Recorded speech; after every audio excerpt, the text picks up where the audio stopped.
All right, everyone, we're back again with another look at a Powertown wrestling figure, Ultras Series 1 Verne Gagne. Very, very cool. Now, I will preface this. We're starting to get into an era or a territory where I'm not too familiar with. I do know who Verne Gagne is. I know he's a very important figurehead in the world and industry of professional wrestling, and it's just awesome that we could get a actual modern styled figure of him. So we're going to be taking a look at Verne Gagne, but first let's take a look at the box. We can see we have the title displayed up here. We have Verne Gagne right here, just like the other figures. Powertown Wrestling at the bottom.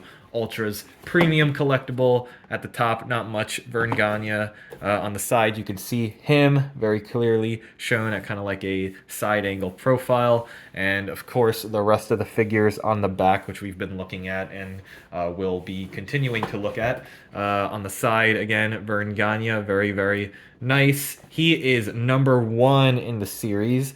I suppose that makes sense, right? So let's open up the flap, take a look. He has some awesome, beautiful photos of him in black and white. Very nice, and a little bit different from the rest. I'm going to imagine that Luthez might have that same treatment as well. But let's take a look at the bio, which I will read to you.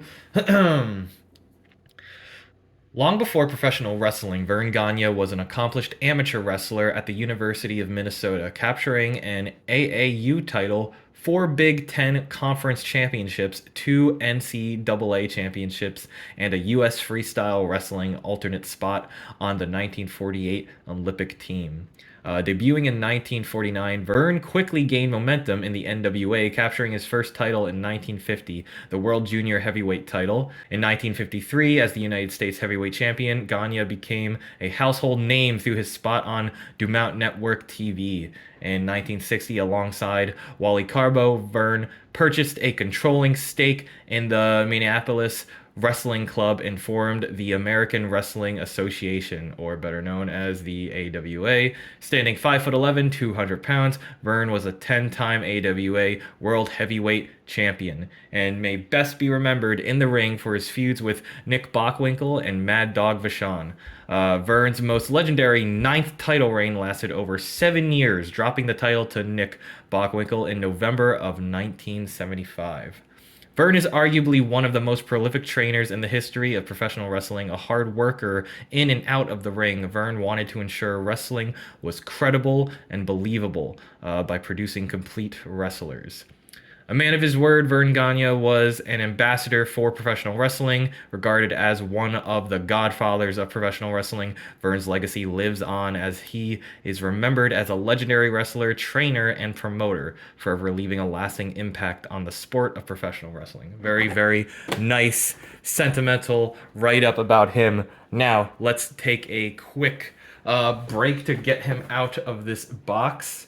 Again, much like the other ones, I've already kind of cut the tape and just kind of taken them out for just a second to take a look. We'll slide him out of the sleeve here, and we'll leave the box aside over there. But here he is in the sleeve. Prior to this, we've opened Bruiser Brody and Stan Hansen, which they came with a lot more accessories compared to Verne, but I think this is nice and simple and really all you need, I must say. Again, I always prefer to have swappable parts. I'd love to see these guys with alternate heads, but honestly, for the quality of the figures that we're getting, this is just fine. So we're gonna pop this open like that, and we'll take out Verne. Again, I've said it before in the prior videos, I love these little clamshell packages or trays because the figures just kind of slide right out of them super nice and easy. But here he is. Very good first impression. Likeness is very nice, very natural. And the one thing I noticed immediately upon taking him out of the box the first time is this jacket is very interesting, and we'll get to that in just a moment. First, let's very quickly just go over what he comes with. Of course, the jacket, he has a towel, which is very nice. I can imagine you can actually get use out of this for many other wrestlers in your collection who use towels. And then we have, if I can get it out of the tray, We have a fisted hand. Very, very nice. We'll take a look at how that looks in a moment. And then, of course, he has the title belt right here. Very, very unique looking title. It's super, super cool. Again, much like the other titles, the strap is very, very thin. Looks very natural around a figure of his size, and just the plates on it are just super well done, reflective, and just looks really, really incredible. Let's get a nice close look at that. I don't know if you can actually make out the words on there. I mean, I can't. I can't see that very well close to that, but maybe I can zoom it in for you all. Looks very, very good. All right, so let's take a look at the figure. Mr. Gagne himself. Now, again, he looks very, very, very nice. I suppose we will start this off again with articulation. So starting up top, head, ball joint. I've been noticing with these figures, you can't really get their heads to look very, very far up. Verne Gagne is probably the best contender we've had for being able to look up so far. But they actually do a great job at looking down, which I guess is good. Maybe they're looking down at their opponent, right? I really like the look and feel of these plastic clothing that we're getting with these figures, but I do feel like there's some issues with them with going down to the shoulders.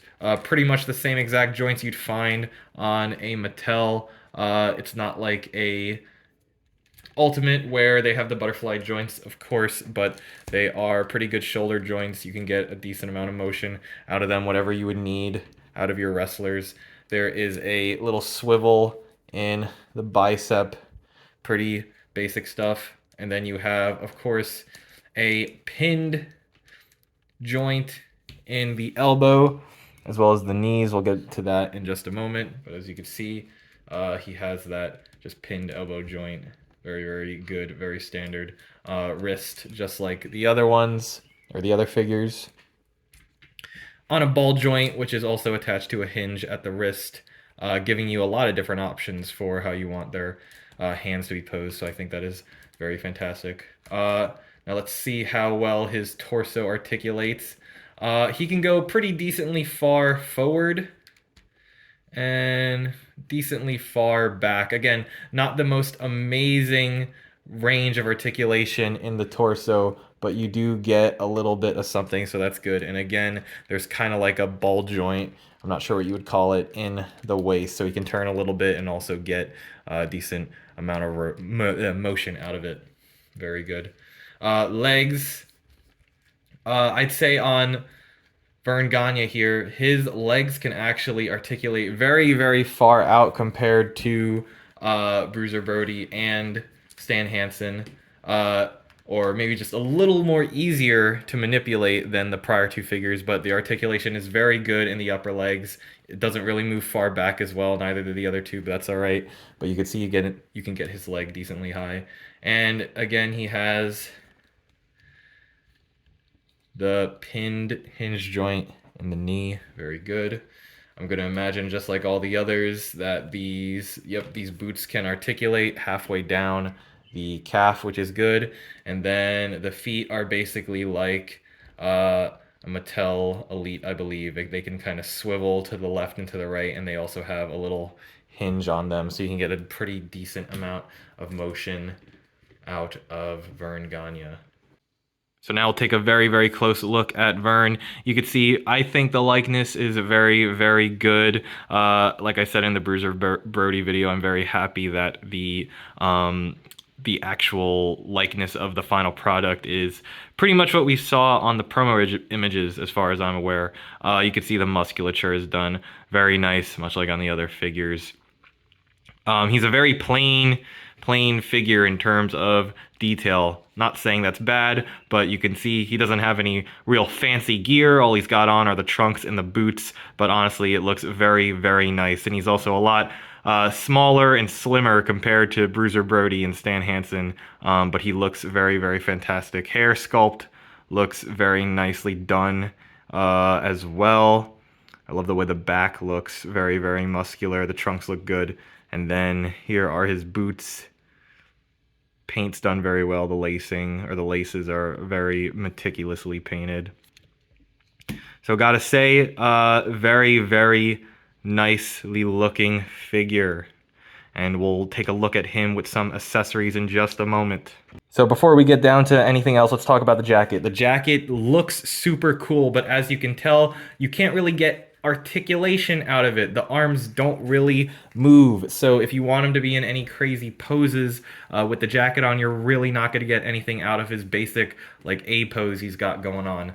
This isn't the biggest issue, but if you did want to have him in like, I don't know, some type of pose with this on, I don't think you can really get that out of it. Maybe if the arms were a little higher up the sleeves, but you could see that it kind of connects right here, right under the armpit, and you really just can't get a whole lot of motion out of it. Otherwise, like I said, visually it looks very, very impressive. The lettering on the back of the jacket looks super, super nice. His initials on the front look very, very well done. No mishaps or anything there. And the texture on the jacket, very, very nicely done. It looks like there's a little bit of fuzz. There's kind of like the, I don't know, the frill or whatever you want to call it on the wrists and at the bottom of the jacket, the collar. You can even see where there's a zipper detail. Very, very nicely sculpted, very nicely done. And the paint, too, isn't just straight blue. It's a little bit of a dark blue, a little bit of a bright blue in highlighted areas. Very, very nice. But again, not too much mobility with it, so that might be a downer to some, so be aware of that. Then, of course, very simply, we have the towel. Again, textured nicely. Very good. I think there's a little bit of blue or gray kind of washed in between the folds, giving it a little more depth. We can put that right on him like that. I think that looks very, very nice. Let's switch out his hand. It is a punching hand that goes onto his right hand. Or I guess it doesn't need to be a punching hand. It could be like him raising his fist in victory or something. I don't know. Kind of tough to get on. I'm surprised. That just might be an issue with mine. But we can bend his arm, and then you can have him maybe holding up his fist in victory, or maybe he's flexing, whatever you want to have him do. Looks very, very awesome. Now, time for the belt to be put on, and we had a closer look at it before. I'm gonna just take another close look through the camera because it just looks super, super cool, super well detailed. We're just gonna slip this onto him, and just like that, that's the money shot for me. This looks super, super awesome when he's all put together. A really fantastic figure. Again, another one in the amazing first series of Powertown Ultras. Now, before we close out, let's take a look at a little size comparison between him and a couple other wrestlers that you may have in your collection. I'll leave him toward the back so you can get a full body shot of him here with the other wrestlers. Changing it up this time, we have Hulk Hogan, and I think that looks pretty good. Like I said, I'm not sure if these two ever met, or at least on camera. If you are a bigger fan than I am, please let me know. However, I think the height looks good. I know that Verne Gagne wasn't the tallest wrestler around, but just judging by the proportions here, it looks pretty natural. It looks really nice.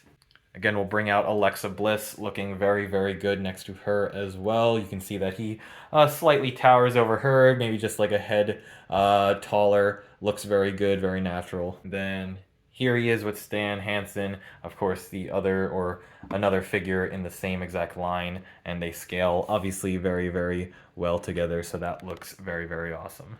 So that's basically Verne Gagne. What is my opinion on this figure? Honestly, I think sometimes less is more. And while he comes with way less stuff, this figure is still amazing. And Honestly, again, like another high ranking, either 8 or 9 for me, just like the other figures. I'd say my only big issue that might keep him from getting a perfect score, maybe even a 9, is this jacket. I really just don't like this jacket. I think most wrestling fans in particular really like the clothed figures, and I can see why that works so well with the wrestling figures in particular. I tend to like sculpted clothing on other figures, like for NECA toys and just other figures in general. I don't tend to like the clothing or the real fabric clothing on toys, but I think for wrestlers it works really well. And while this isn't the worst piece of clothing we've gotten with a wrestler, it's actually made very, very nicely.